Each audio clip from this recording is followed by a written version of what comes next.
This is News Today with me, Emefa Akosiadati. In our lead stories this hour, National Petroleum Authority rejects claims it has scrapped fuel discounting, insisting that the regulator has only corrected what it described as a long-standing error. The price today. If you think you have the capacity to reduce that price tomorrow, you can reduce it across all your network. Let every consumer benefit from that. The National Disaster Management Organization raises against time to avert loss of lives and property from flooding as the rainy season approaches, as it begins inspections of major drains across parts of the Greater Accra region. Together with other stakeholders to ensure that we get ready before this year's rainy seasons. Calls for members of parliament to use bicycles instead of 4x4 vehicles in discharge of their duties, dismissed by Speaker of Parliament Agbogbloshie, who describes the argument as untenable. People get everything wrong. And that is why we have degraded ourselves to the extent that we don't have much value for people to buy. We have details as the Speaker insists comparisons with practices in some Western countries are misplaced. Also in the news, Minority Leader Alexander Penyo marking his referral to Privileges Committee over his corruption allegations against ongoing security services recruitment dropped after his retraction and apologies. Of my concerns reflected so, it is hereby accordingly withdrawn.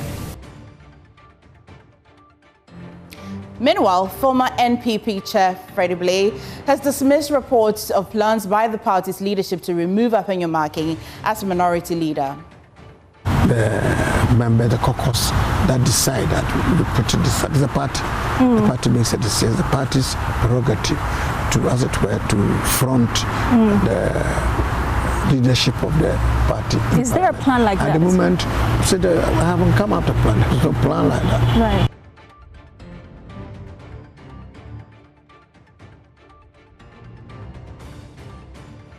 JoyNews, independent, fearless, credible. Please stay for details.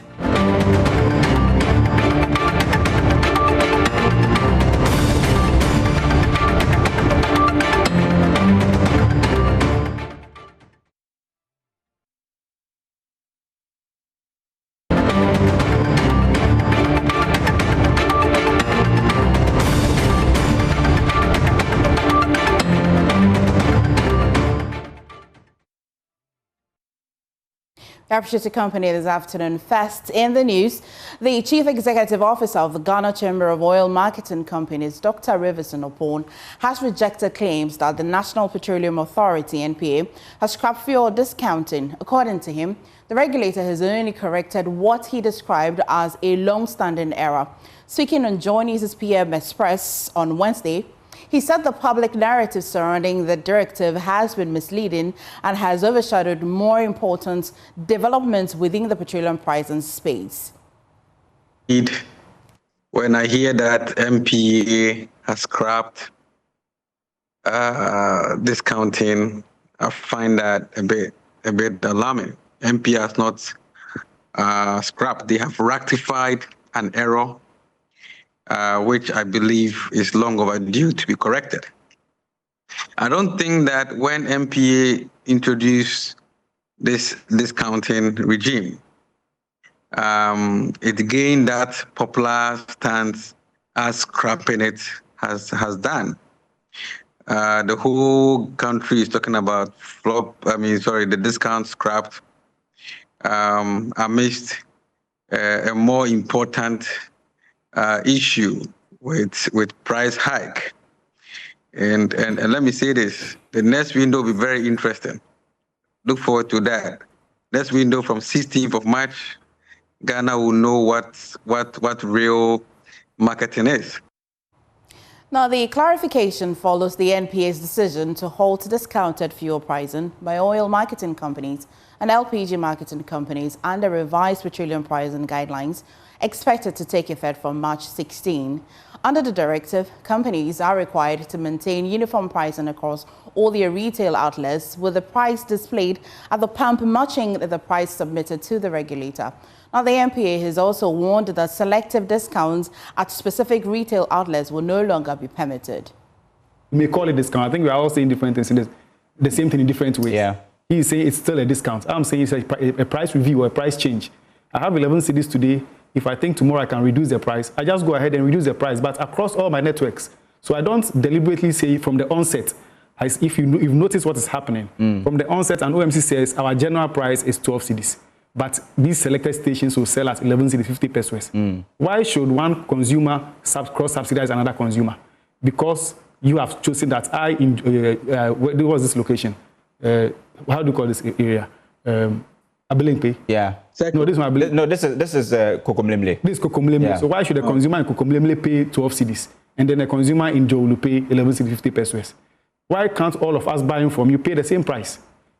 So the issue is that if you want to reduce your price, set one price. If you want to reduce it tomorrow, reduce it. Like I said, the guidelines allow you to review your price every single day. Nothing stops you. So if you say you can't reduce your price for all your consumers, then we have to raise questions about that. Why can't you reduce your price for all your consumers?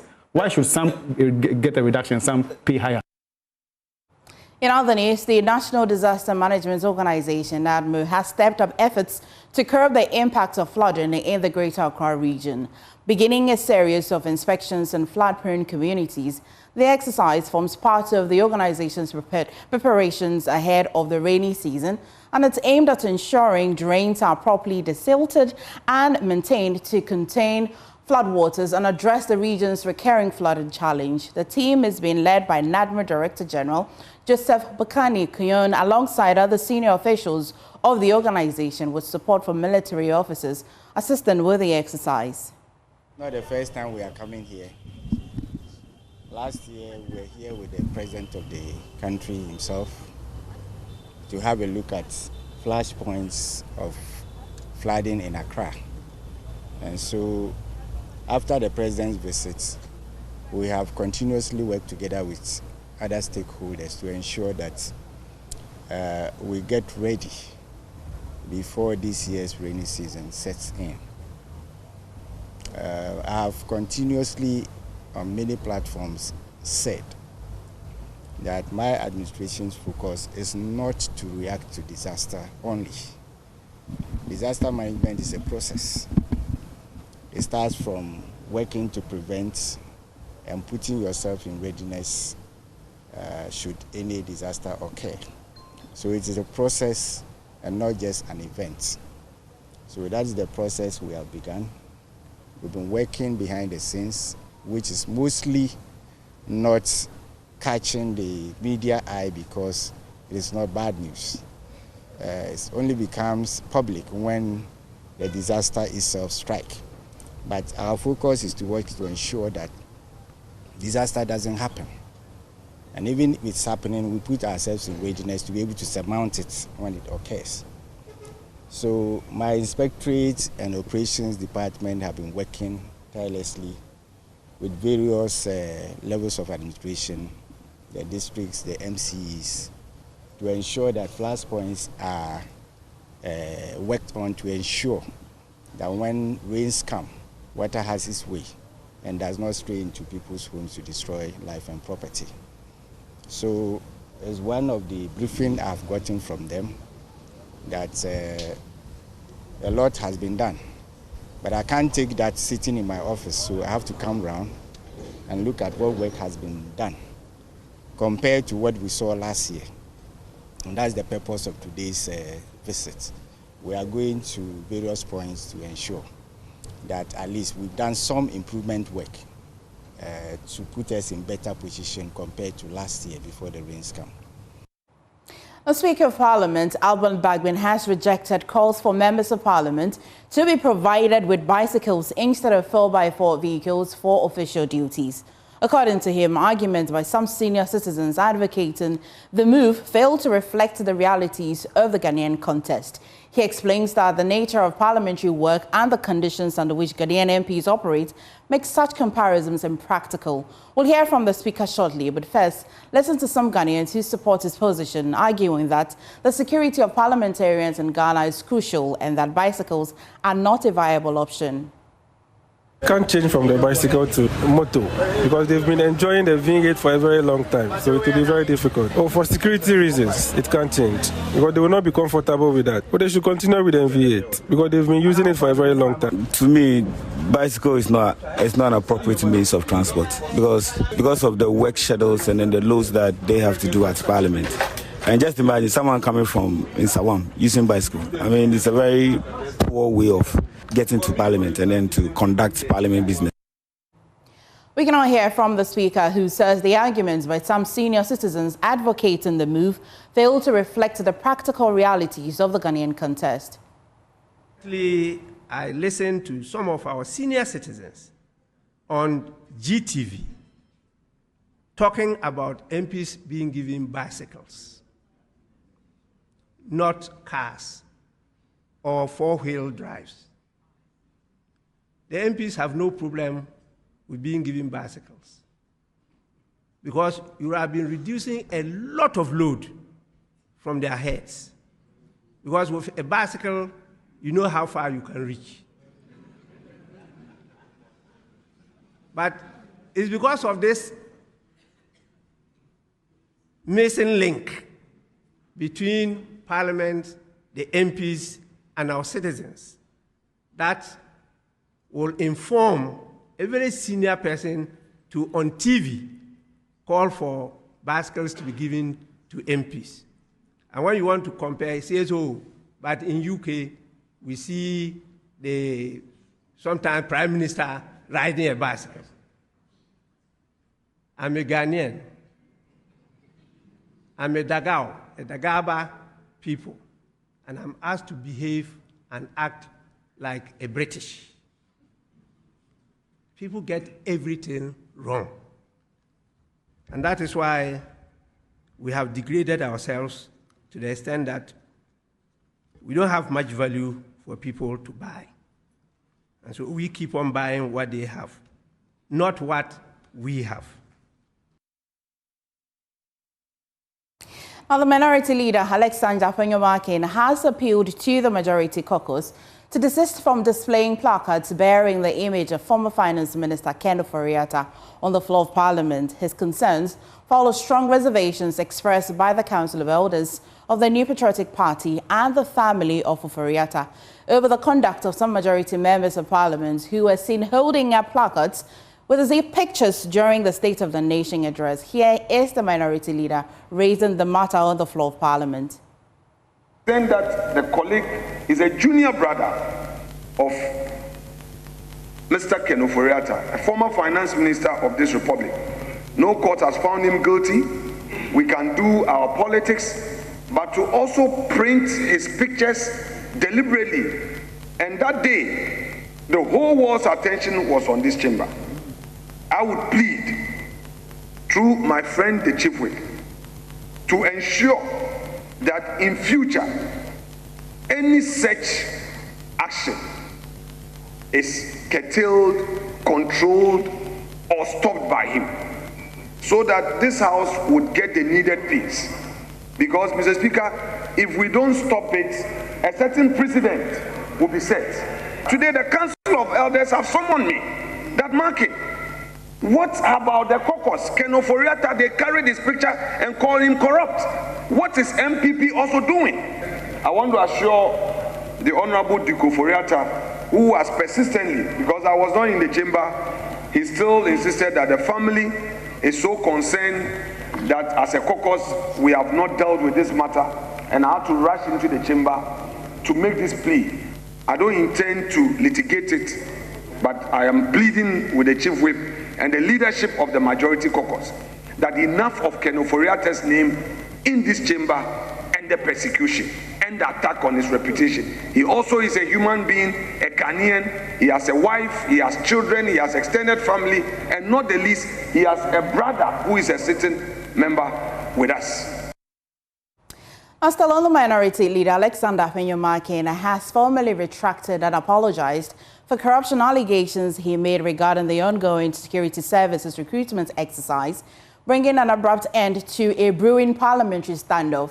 The apology follows a complaint by Interior Minister Mohamed Mubarak Muntaka, who had taken the issue with claims that the recruitment process involving a third-party IT firm amounted to a scam that imposed excessive cost on applicants. Addressing the House, Mr. Afenyo-Markin clarified that he had no intention of tarnishing the reputation of the Interior Minister and therefore withdrew the comments in its entirety. If, Mr. Speaker, the text of my concerns reflected so, it is hereby accordingly withdrawn. And, Mr. Speaker, as colleagues, when a member feels strongly about a statement which is unintended, the right thing to do is to withdraw and apologize to him. Mr. Speaker, I proceed to do so and to assure him that concerns that would arise out of any matter shall be properly brought to his attention. But on this matter, as I've said before, I will repeat it for Hansa, that anything related to him or his ministry is withdrawn. And again, apologies to him. Let's camera on this. My colleague, Parliamentary Affairs Correspondent Kuku Asante, joins us with details. So, Kuku, the Interior Minister Mohamed Mubarak Muntaka had earlier complained about the allegations. How did he react to the minority leader's apology? Well, MFI, it was his complaint that in fact did lead to the referral to the Privileges Committee on this matter. He accepted the apology of the minority leader, but did indicate that as members of parliament, they should tarry a bit slowly in making commentary that tarnishes the reputation of their colleagues. Listen to him on the floor.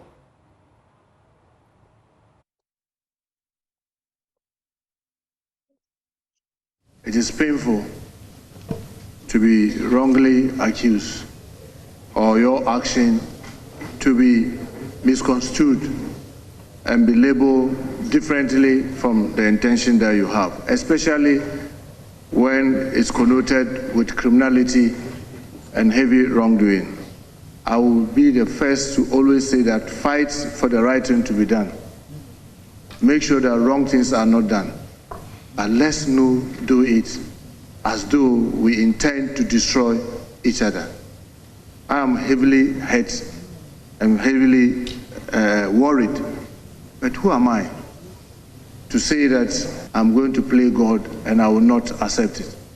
I accept it wholeheartedly, and I pray that this guides all of us, myself, the hardworking service commanders that I have, the hardworking staff at the ministry, for us to continue to do the right thing. Okay, cool. So what was the ruling from the chair after the apology, particularly regarding the referral of the minority leader to Privileges Committee? Well, the last time this complaint was made, it was Bernard Ahinyafo who was in the chair. He did, in fact, refer this matter to the Privileges Committee. It added up to 2 pending referrals in the name of the minority leader who was said to face scrutiny, including possibility of sanctions that could rise up to the level of being expelled from Parliament. He did, consequent to this apology and the acceptance of the apology, withdrew the referral to the Privileges Committee that he, in fact, chairs. I would order that the referral to the Privileges and Immunities Committee for examination, inquiry, and reports is accordingly withdrawn. I will further direct that those words complained about said by the minority leader and complained about by the minority leader is accordingly ordered to be expunged from the record as if it does not exist. By so doing, the matter is put to rest.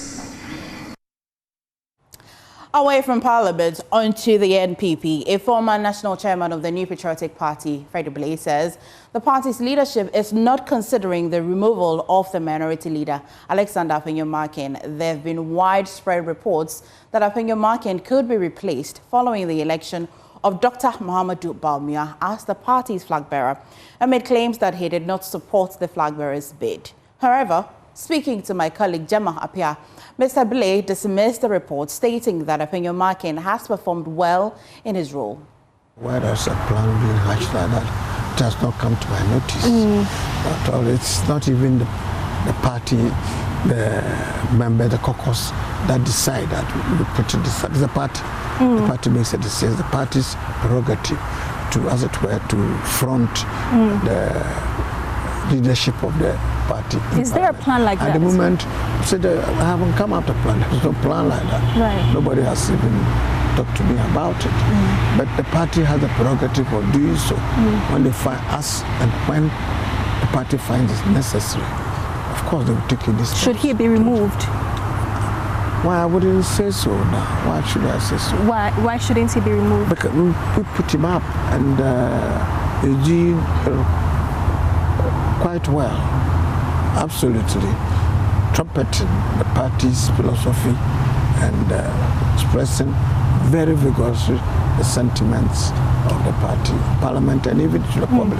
On the scale of 1 to 10, 10 being the highest, how would you rate his leadership style? I don't want to. You are part of the leadership of the party. Right. And once somebody is doing well, let me say the person is doing well. He's doing well? At the moment, yes, he's doing well. So he shouldn't be removed? I'm saying it is the party that decides as to who to put. What do you think, personally? But I thought I shouldn't be removed for now. For now? For now, yes, because he's doing well. When you say for now, when do you think that? I am not saying that remove him, but not now. I'm saying for now, so far, so good. So let it remain there. The leadership is doing well. Leave it there for a moment that the party decides to make some of such changes based on various factors that they find necessary. At the moment, no. Facts is like, help us understand what goes into changing the leadership of a caucus. I don't want to go into that with you, but as I said, it's the leadership of the party, the National Council, recommended by the NEC, in consultation, of course, with the caucus in Parliament. A lot of thinking and calculations and so forth go into that. So at the moment, the party has not expressed its desire to make any change in their leadership.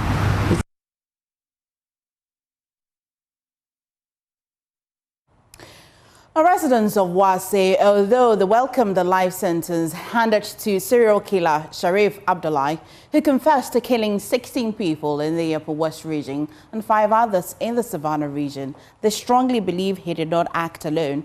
They're therefore calling on the security and intelligence agencies to dig deeper into the case and bring any accomplices connected to the suspected murders to justice in order to prevent future occurrences. Let's hear more now from our Upper West regional correspondent, Rafiq Salam. Rafiq, what have residents been telling you so far? They are really happy. They welcome the judgment that came yesterday, handing over a life prison sentence to Sharif Abdullahi Christoph.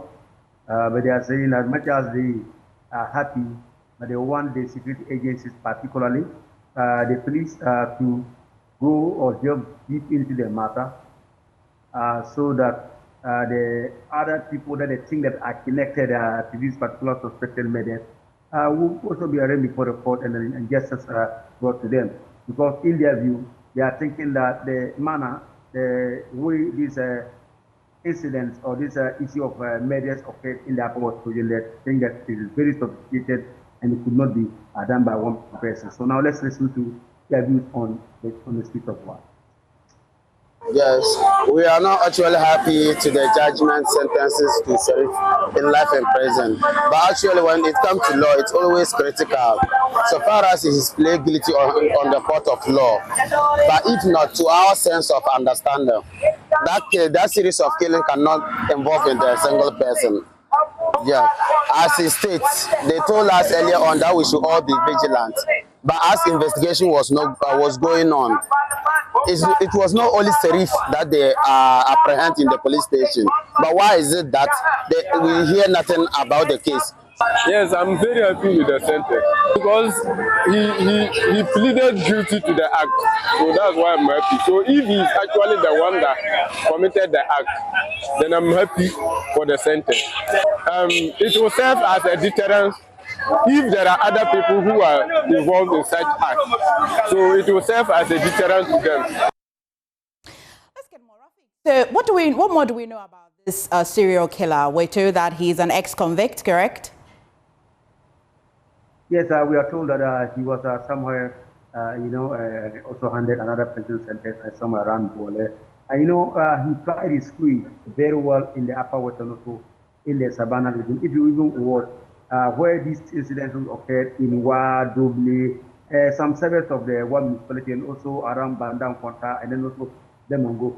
This is where he applied his creed very well. And so people really are not really surprised about what actually happened. And then he's somebody who is very well known in town, but many people, but few people suspected that he could have committed such an act. Rafik, again, confirm to me, many news portals report that he is a cannibal. He ate some parts of the persons he murdered. Is this true? According to the police, when he was arrested, the Upper West commander of the Ghana Police Service, DCOP Pansa Sidribara, stated that he said that he likes the meat or the flesh of some of these people that he killed, and that's why he's but they don't fully agree with him. Many people believe that the act was not committed by him alone. They believe that they were done because of ritual purpose.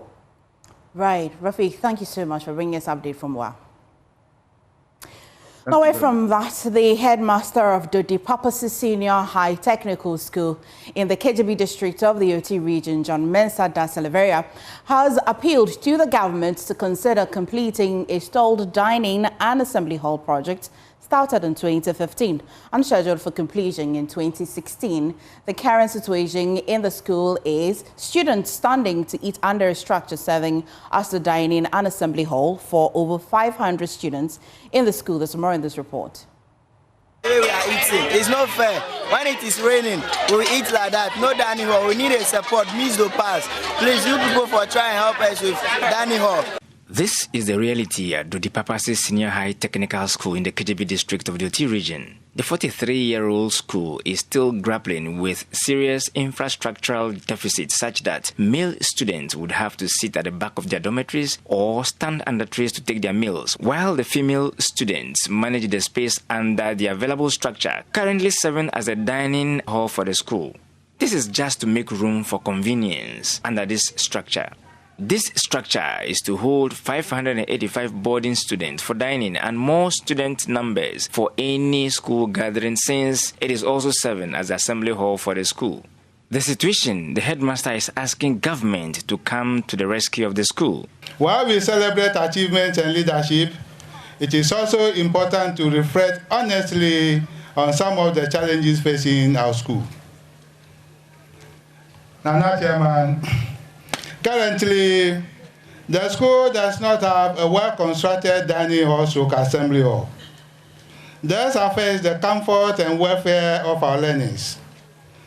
Management of the school is on her knees, appealing to the regional minister through the district chief executive to assist us get the contractor back to site to complete the installed dining hall kitchen project, which was started in December 2015.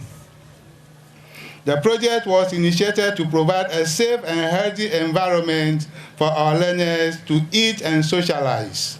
However, due to unforeseen circumstances, the project has been stalled. The contract was awarded on 11 December 2015 to the Fiat Development Company Limited and was to be completed or on before 31st December 2016. John Mensah da Silveira is the headmaster at the Dipapasi Senior High Technical School. The structures in the school are largely ground buildings. The headmaster wants an upgrade to the school's infrastructure. Honorable DC, the Board of Governors, management and staff and the learners will be very much pleased if you could use your high office to assist us get a 2-unit classroom study building. The headmaster was speaking at the SRC Week celebration for the school. Peter Sanu for JoyNews. Away from the OT region and back here in Accra, multiple corn mills at the Agbogbloshie market have been shut down by the Accra Metropolitan Assembly after authorities uncovered what they describe as dangerous and unhygienic operation conditions. The move follows disturbing findings by the Joy Clean Ghana campaign, which revealed that the mills grinding corn and cassava dough staples consumed daily in many homes are operating in environments that could expose the public to harmful pathogens. This means the corn dough you buy from the market may have passed through facilities that fall far below basic sanitation standards. The Assembly says the closure are aimed at protecting public health as enforcement actions begin in the Central Business District. My colleague Stephen Mensah was on the ground earlier today and has filed this report. I'm at the starting point of where some of our favorite delicacies are made, the banku you and I both enjoy. And this is where everything starts, the grinding of the corn dough before it's prepared or made into the banku you and I both enjoy. Our latest visit to Agbogbloshie market, where corn dough is prepared, reveals unhygienic conditions under which these items are prepared. The floor of a meal should be clean and hygienic, but this floor is not clean. Even at the close of day, they do not clean the place. You can see accumulation of waste over there. And these are detrimental articles that are not supposed to be here. Joe is one of the millers operating here at the Agbogbloshie market. I know, but we used to do every week. We used to do, but because of cocotte dust, always the cow web is coming. So I will count there. You should show me the place as you count there. I will count there. He searches through his documents in search of his health certificate. After minutes of searching, he finally finds it. But at what cost? If they count, they told us. They told you? Yeah. That is why I say every 2 weeks we clean it. Every 2 weeks we clean it. These items are prepared and stored and hoarded in these sacks for hours, days, sometimes weeks or months. And they're sometimes left on the bare ground. And this, the Accra Metropolitan Assembly says, is in contrast and serves as a major health risk. The place is dirty. Therefore, we are going to give him notice and then close the place down, as we did to the other shop. Close the place down. How long will this place close down? Yeah, we'll close it down. We give him guidelines or directives to comply with. If you comply with them, we'll open it up. Thank you. Because we cannot compromise on food safety. Because most of the chow bars, the restaurant, this is the source of what? The food. Those who prepare banku, kenke, this where they. So once this place is contaminated, the food chain is contaminated. Thank you, sir. Thank you. I'm already reconsidering my life choices with regards to what I eat. And I believe this will be same for you and I. Given the way our favorite delicacies, the banku you and I both enjoy, is prepared and the items are handled. From the Corn Mill Center here in Agbogbloshie, I'm Stephen Mensah for JoyNews. Well, what Steve didn't add is that he's able to consume 6 bowls of banku. But anyway, still in climate evidence in Agbogbloshie, as Ghana battles the effects of climate change, the focus has largely been on drainage and flooding. But in places like Agbogbloshie, residents are facing extreme urban heat worsened by toxic pollution and poor housing conditions. On today's climate evidence, we focus on the hidden health crisis in one of Accra's most vulnerable slums and ask what happens when climate resilience doesn't reach the margins. By day, the heat is unbearable. By night, the air is thick with smoke.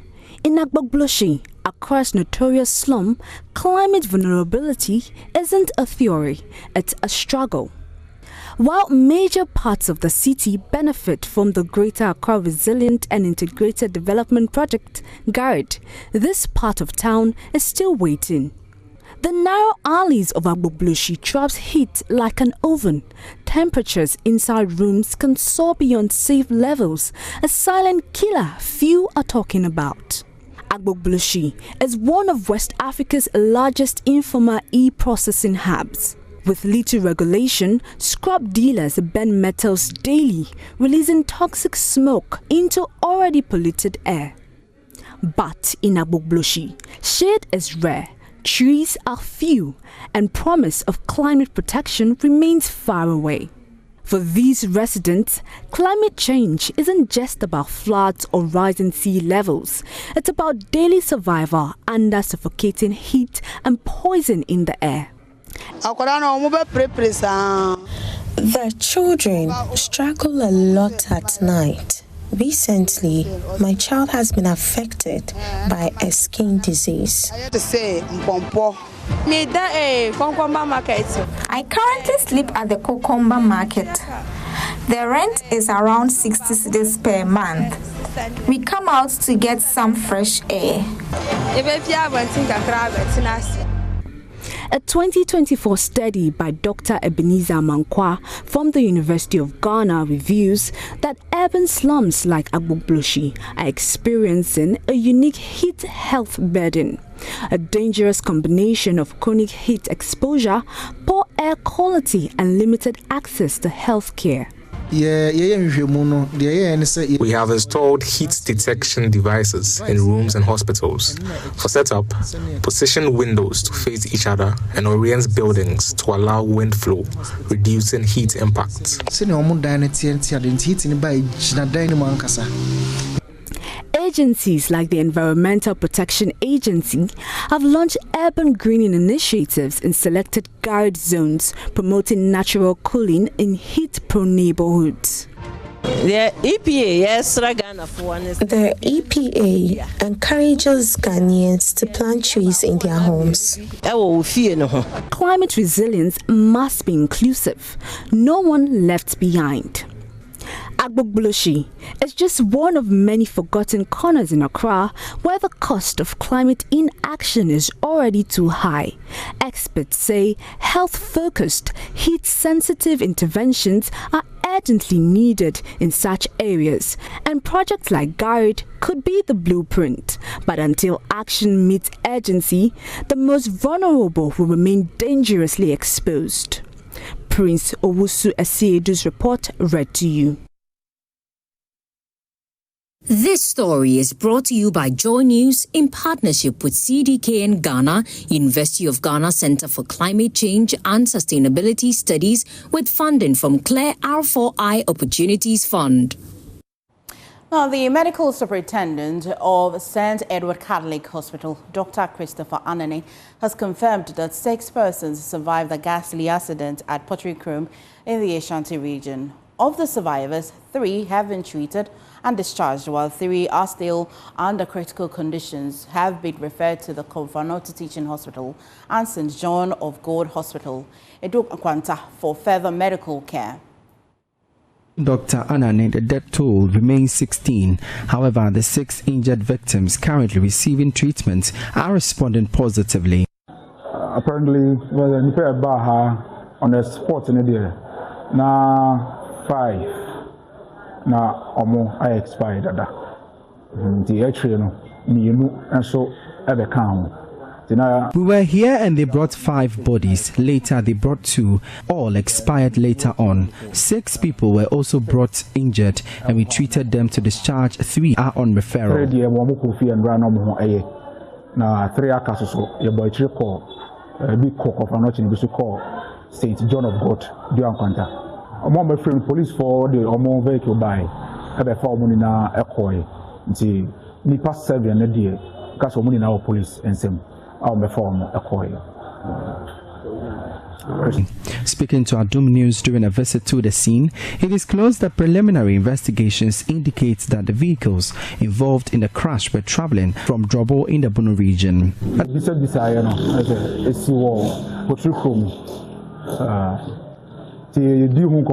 Ambulance na a day case if Drobo Our information noted that the ambulance was coming from Drobo and a passenger car was traveling to Drobo and they had a head-on collision. That casualties, At the St. Edward Mortuary, grieving families gathered to identify the bodies of their loved ones in what was a deeply sorrowful scene. Meanwhile, police have launched investigations to determine the exact cause of the fatal accident which occurred on Tuesday, March 3rd. A resident of Potrikrum, Openyin Kwekwedu, recounted the ambulance was speeding with its siren blaring and attempted to overtake a trailer, resulting in a head-on collision. And ambulance ocean up and about when the ambulance here and I can say, well, over. As I'm in a car, what do I tell them to do? I just say, well, and I just went up there. What's the I was sitting here and heard the ambulance coming on top speed, and there was a trailer coming which the ambulance tried to overtake and landed in a ghastly accident.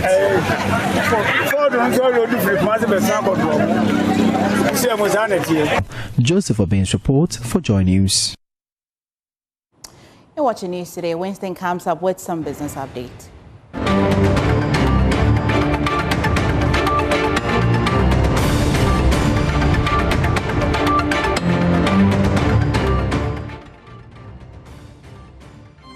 Welcome back to Business here on JoyNews today. My name is Winston Taki, and our to our first business story.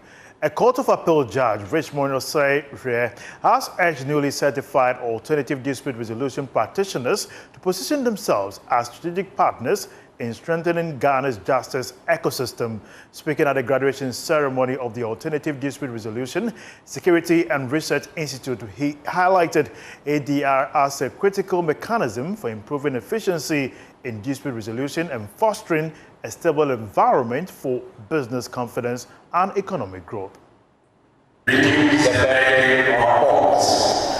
Your mental health is the backbone in the judicial system. So there is an opportunity to engage in the CCADR, the Court-Connected Alternative Dispute Resolution. They need trained people like you. So I beg you to assist us. You can register with the various courts so that whenever they need your services, they can call on you. ADR has come to take over the work of lawyers can never be true.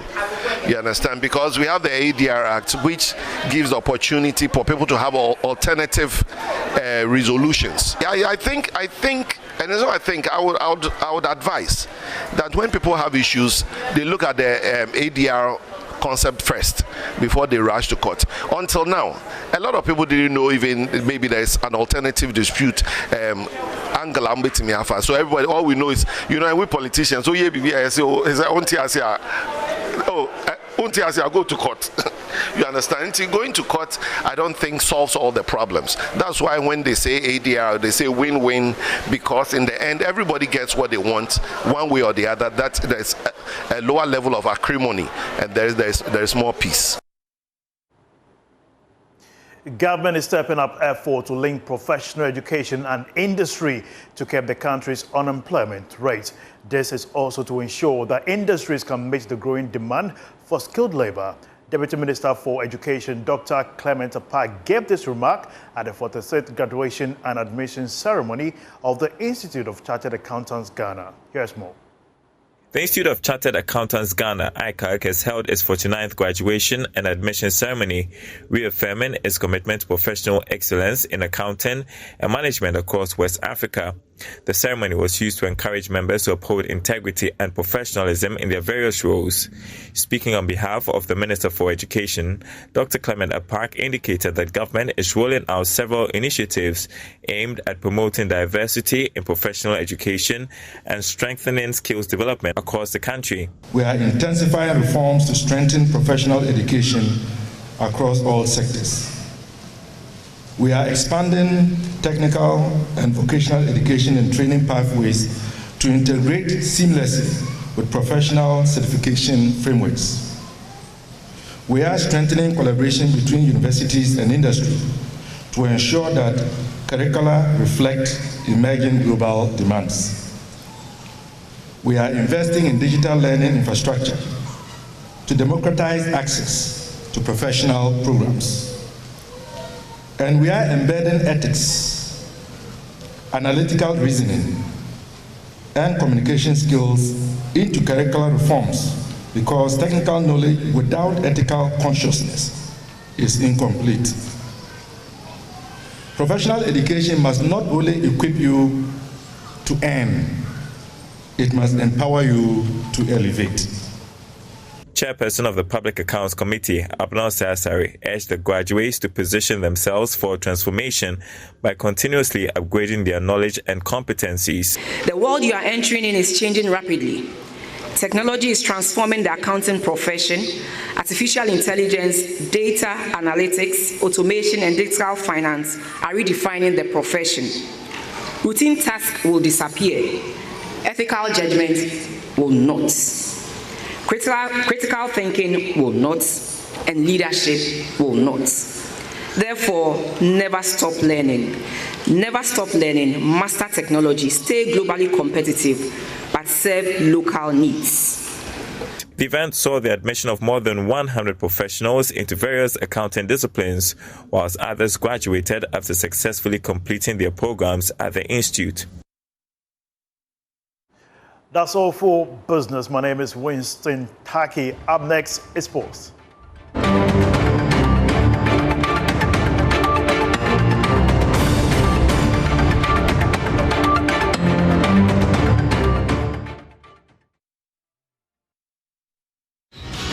Time for sports on JN Today. My name is Haruna Mubarak. To our first story, the Women's Africa Cup of Nations, which is slated to kick off on the 12th of March, is now in major doubt. Host nation Morocco has not been clear about its readiness to stage the continental showpiece, even as qualified nations are already in camp preparing for the event. Lawrence Bedu has the details. So with 12 days until the schedule starts for the 2026 Women's Africa Cup of Nations tournament, all 16 teams are unaware whether the tournament will go ahead as planned or not. Ghana has been in camp, Kenya has been in camp, Ivory Coast have been in camp. All involved teams have been in camp trying to prepare for the start of the tournament. However, the communication around the tournament has not been forthcoming. CAF in the last few days have put on hold all promotional activities as part of whipping up interest for this tournament. Videos, throwback videos that have been posted over the last few weeks or months has not taken place as was supposed to, due to the uncertainty about whether the tournament will happen or not. In the last few weeks as well, talks of postponing the tournament has come into the picture, with several media reports suggesting that Morocco are currently doubting their abilities to hold the tournament. In the development as well, South Africa have placed themselves on standby to be the new host of the tournament should Morocco decide to bow out of this tournament. A reminder that we have just 12 days to the start of the competition, so the promotional activities, the branding part of it have all not taken place in South Africa. That is if the tournament should go there. If it happens that the tournament is postponed, these are the options that will be available to CAF. One, the first option will be to create an international window that will facilitate all of these games happening. And from now to the end of the year, there are 4 available international windows for women's football to happen.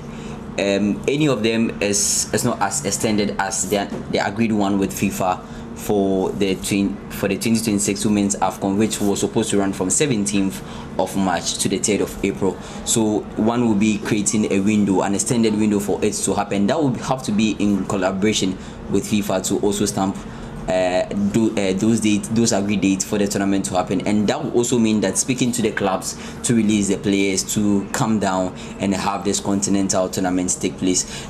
As things stand, CAF is expected to issue an official statement in the coming hours on whether the tournament will go ahead as planned or a postponement will be introduced, which will mean that there's a relief for all 16 teams involved. And that's our sports on JN today. My name is Haruna Mubarak. And back to you, the beautiful MFA. Hello, Mubarak. How's your fast going? Plain sailing. Oh, good. Yeah. Good. May Allah answer all of your prayers. Well, thank you so much for watching the news. That's how we wrap the bulletin. I am MFA Akosia Adeti. For more news, do log on to myjoyonline.com.